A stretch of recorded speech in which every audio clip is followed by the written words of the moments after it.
Bem-vindos ao podcast Fado em Cidades Históricas, uma celebração da cultura e da história que unem Brasil, Portugal e países de língua portuguesa. O fado e a música brasileira são dois universos que, embora separados pelo Oceano Atlântico, possuem uma ligação profunda e rica, marcada por histórias de encontros, trocas e transformações culturais. Essa música transcende fronteiras e une povos, criando um diálogo contínuo entre tradições e inovações. Neste episódio, vamos explorar essa conexão fascinante e revisitar a história do fado, que surpreendentemente tem suas raízes no Brasil colonial. Vamos entender como um instrumento musical português se tornou essencial no samba brasileiro. Galp e Ministério da Cultura apresentam o podcast Fado em Cidades Históricas, um encontro mágico de patrimônios da humanidade. O fado tem uma história que remonta às influências mútuas entre Brasil e Portugal. Como ouvimos e descobrimos no episódio passado, o gênero emergiu no contexto do Brasil colonial, fruto do encontro entre ritmos africanos levados pelos escravos e formas musicais europeias.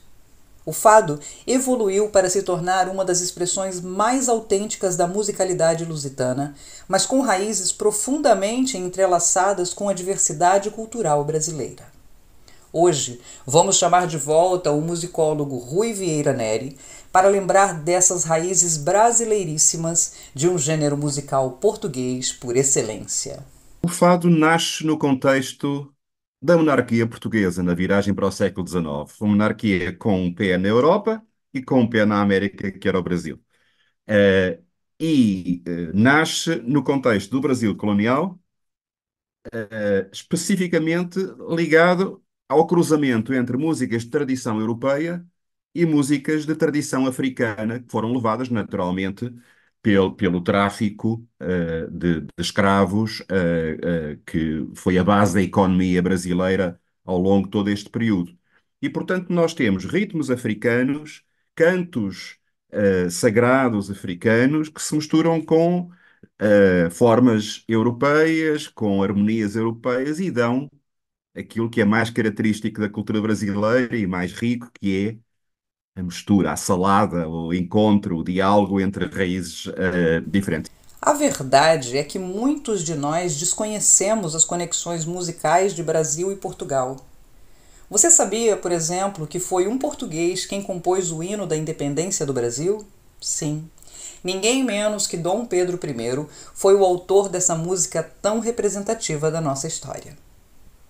E é como nos lembra a musicista e pesquisadora Rosana Lancelotti, que escreveu o livro Já Raiou a Liberdade, Dom Pedro I, compositor e a música de seu tempo. Eu acho que todos os brasileiros temos que conhecer a história do Brasil e entender essas relações com as outras manifestações, como, por exemplo, a música.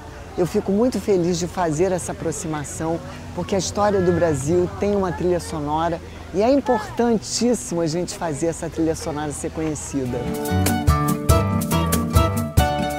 A influência portuguesa é evidente em muitos gêneros musicais brasileiros. O choro, por exemplo, compartilha semelhanças com o fado, tanto no sentimento quanto nos elementos instrumentais. Essa interconexão ressalta como a cultura musical portuguesa se enraizou e floresceu no solo brasileiro, criando aqui novos gêneros que continuam a encantar e emocionar pessoas ao redor do mundo. Claro que muita gente já notou essa semelhança. É o que nos mostra o renomado músico Hamilton de Holanda, que se apresentou no nosso festival em Petrópolis. Olha, eu acho que o choro e o fado têm muito em comum, obviamente porque a cultura portuguesa influenciou muito a cultura brasileira. E se a gente ouve alguns choros, por exemplo, o choro Vibrações do Jacó do Bandolim, eu acho que é um choro que me lembra muito aquela coisa fadista, sabe? Aquela coisa sentimental, o som da guitarra portuguesa, inclusive, né, que tem aquele trêmulo e tudo. E eu acho que esses são elementos que são muito próximos entre o fado e o choro. E eu diria tem um outro que talvez seja um dos mais definitivos, assim, no meu caso do bandolim, porque antigamente o estilo, a construção do instrumento bandolim usado no Brasil, ele era mais italiano, mais parecido com o italiano, aquele que tem o napolitano que tem uma cuiazinha para trás, assim que a gente encaixa. E a partir do Jacó do Bandolim, o Jacó tinha um amigo que era o Silva, o luthier português que fazia guitarras portuguesas. E esse luthier, a pedido do Jacó, fez um bandolim como se fosse uma guitarra portuguesa, né? A construção do instrumento, do formato, igual uma guitarra portuguesa, só que do tamanho de um bandolim. E a partir daí, esse modelo de bandolim se transformou no modelo brasileiro de bandolim.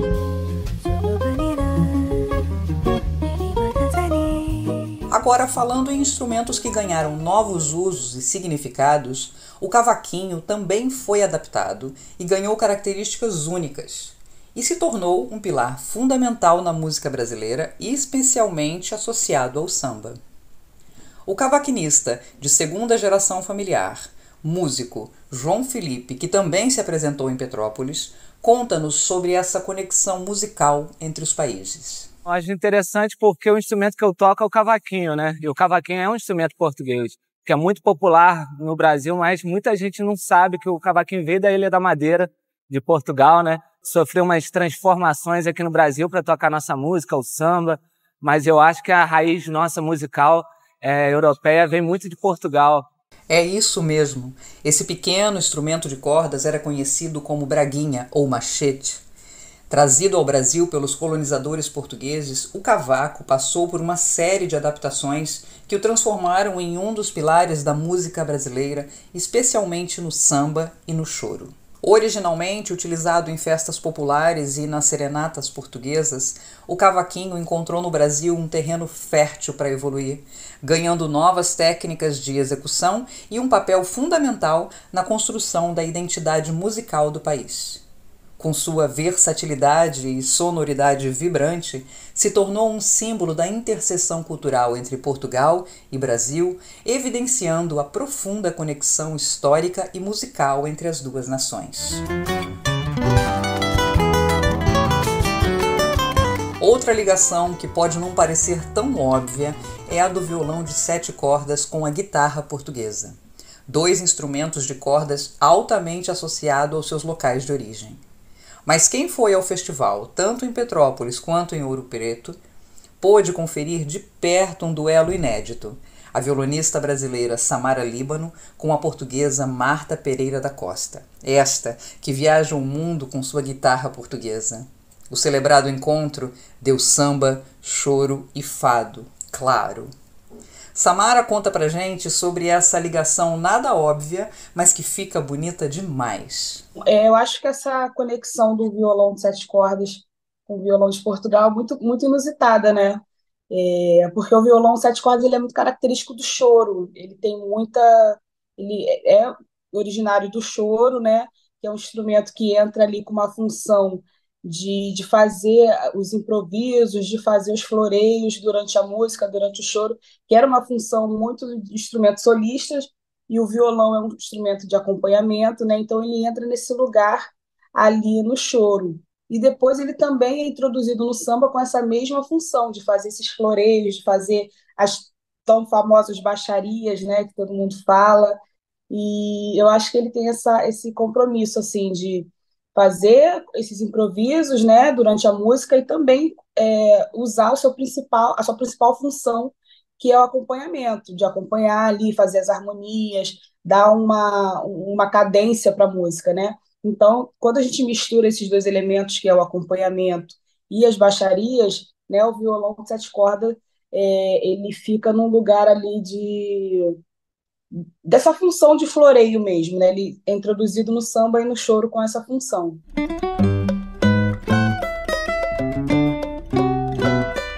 Claro que as conexões sonoras e culturais são laços que perpassam toda a lusofonia. A música de África espalhou-se por todo o mundo, mas também recebeu influências da presença portuguesa no continente e, em especial, nos países ocupados por Portugal. Hoje, Angola, Brasil, Cabo Verde, Guiné-Bissau, Guiné Equatorial, Moçambique, Portugal, São Tomé e Príncipe e Timor-Leste são os 9 territórios membro da CPLP, Comunidade dos Países de Língua Portuguesa, criada em Lisboa em 1996 para promover e divulgar o idioma. Agora, voltamos a ouvir a cantora Jéssica Areias, que se apresentou em Ouro Preto com a orquestra Padre Simões e tem uma vivência múltipla. Nasceu e viveu em Angola, depois morou em Portugal e se estabeleceu em São Paulo. Sem dúvida alguma que a música dos países lusófonos é muito ampla em todos os sentidos, quer seja nas sonoridades que são propostas, nos instrumentos que são usados, e também nos ritmos, nas letras, nas histórias.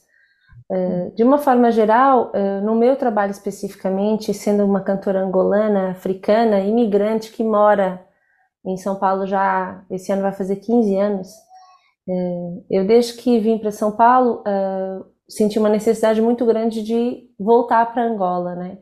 Fazer esse resgate das minhas raízes, o que eu acho que acontece normalmente quando a gente sai de casa. E ao fazer esse resgate, pensando nos meus trabalhos autorais, pensando nos meus álbuns, que eu tenho 3 álbuns gravados, eu sempre trago as minhas referências tanto da música popular brasileira, quanto da música portuguesa e também da música angolana. A música brasileira exerce esse mesmo poder para fora do Brasil. Prova disso é que a cantora Raquel Tavares, um dos principais nomes do fado atual, carrega influências de uma alma sambista no seu fado tradicional.